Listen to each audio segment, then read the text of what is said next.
பெண்ணின் மனமானில் விட வேண்டும், விதிதான் மாறாது. என் பேரின் பின்னே நீ சேர வேண்டும்.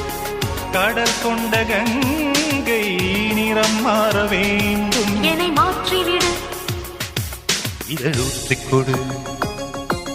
தங்க மகன் என்ற சிங்க நடை போட்டு அருகில் அருகில் வந்தார். ரெண்டு புறம் பற்றி எரியும் மெழுகாக மங்கை உருகி நின்றாள். தங்க மகன் என்று சிங்க நடை போட்டு அருகில் அருகில் வந்தார். ரெண்டு புறம் பற்றி எரியும் மெழுகாக மங்கை உருகி